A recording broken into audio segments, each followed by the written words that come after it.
I want to begin actually with this one because the Trump campaign is really finding their footing when it comes to blasting away at Dome. They are using her words against her, and not just the dumb stuff like this. So you're now no longer are you necessarily keeping those private files in some file cabinet that's locked in the basement of the house. It's on your laptop, and it's then therefore up here in this cloud that exists above us, right? It's no longer in a physical place. No, it's not just that. It's not just that.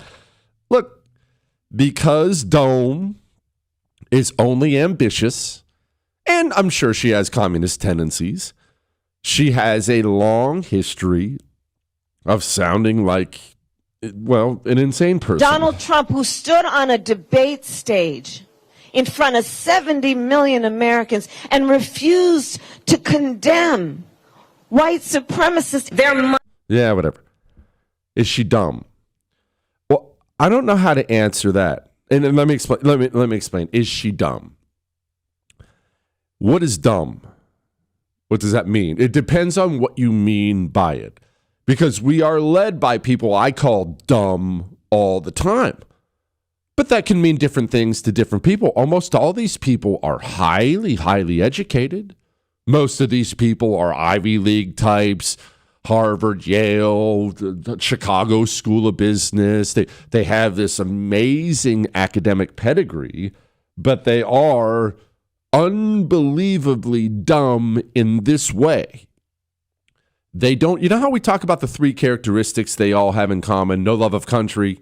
They see themselves as kings and queens. But let's focus on the second one I talk about all the time. No connection to the real world. It is possible in our country now, it is possible to rise to the highest levels of power without any real world experience of any kind. And if you do that, I would call you dumb. You may have a high IQ. You may have an amazing degree. You may have a million different things, but you just don't know anything. And if you're someone like Dome, because let's talk about Dome. Dome was she's a rich girl. She's a valley girl, grew up in some fancy neighborhood, mostly in Canada. And then she gets her start politically. You know, she's been a Democrat, gets her start politically. We all know how she got her start. We like to make fun of it, but she got her start by beginning a relationship with Willie Brown, who was a powerful San Francisco Democrat, a powerful California Democrat. So she didn't get her start by doing anything special. She got her start by doing Willie Brown.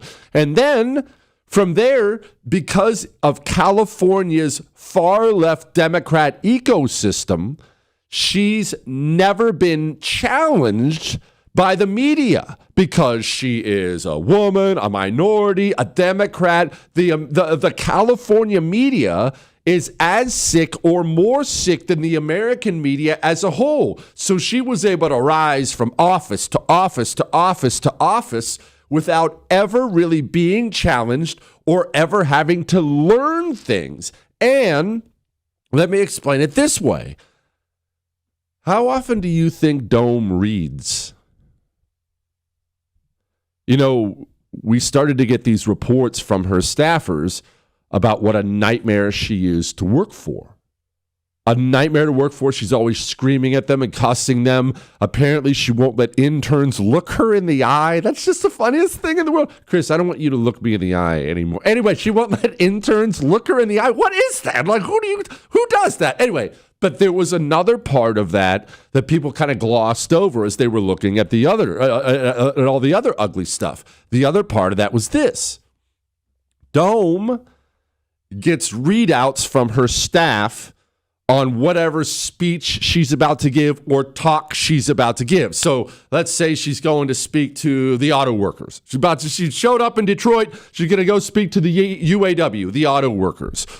You, as a president, senator, congressman, vice president, whatever you are, you have staffers who will then prepare something for you so you can read and research and not sound like a complete and utter moron when you get in front of them. And so they'll prepare a binder or a folder of, hey, here's a bunch of talking points, some quick down and dirty facts so you know something about cars and manufacturing and things like that, just so you don't sound like an idiot.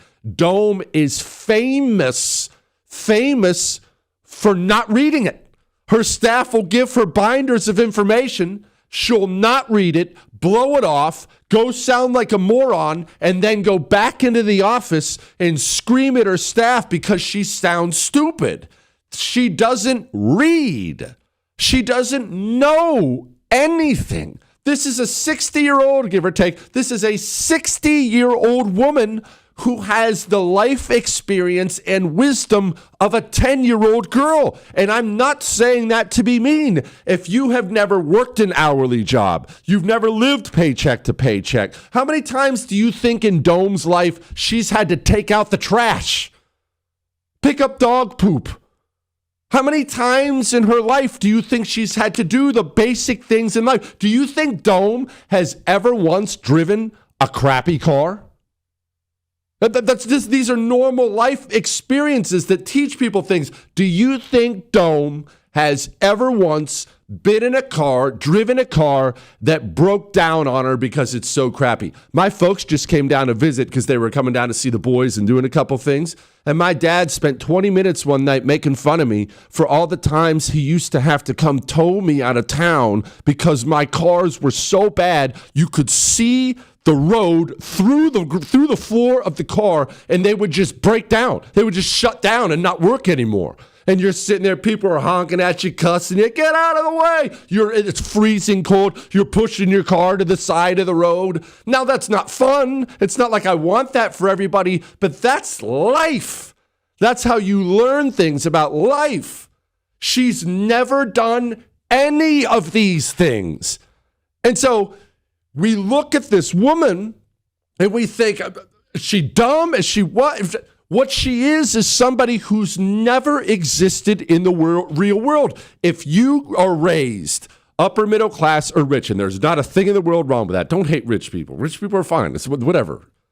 If you're raised upper class or rich in a Democrat family, and you go right from that to a wonderful household, a nice upbringing, 3 hot meals a day, a swimming pool out back, and you go right from that upbringing into academia. Academia is the most bubble world out there.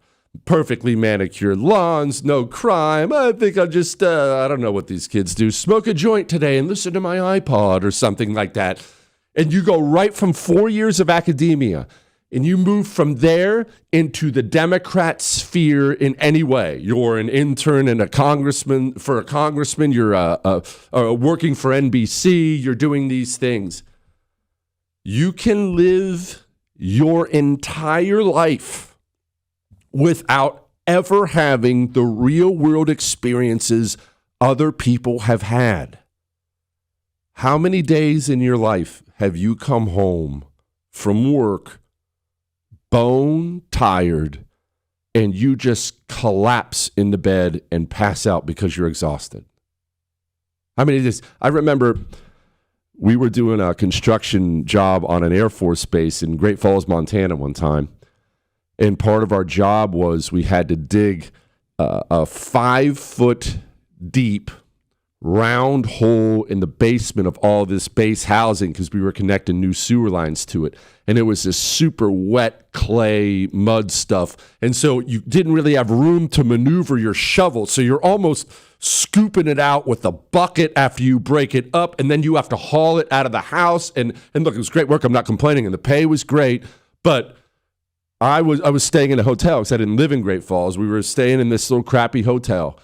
And me and my roommate, he worked construction with me, we would get back to our hotel every night and we would order a pizza because we didn't have the energy to go out.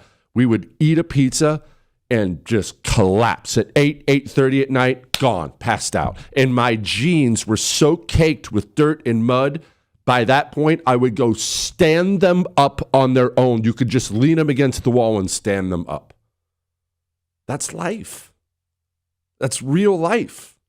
And if you don't ever experience any of that, you can grow to be 60 years old and sound like this. So you're now no longer are you necessarily keeping those private files in some file cabinet that's locked in the basement of the house. It's on your laptop, and it's then therefore up here in this cloud that exists above us, right? It's not an act. She doesn't know anything because she's never lived life. Dumb? I don't know if you want to call her that or not. I do, but that's the truth. She's never lived life.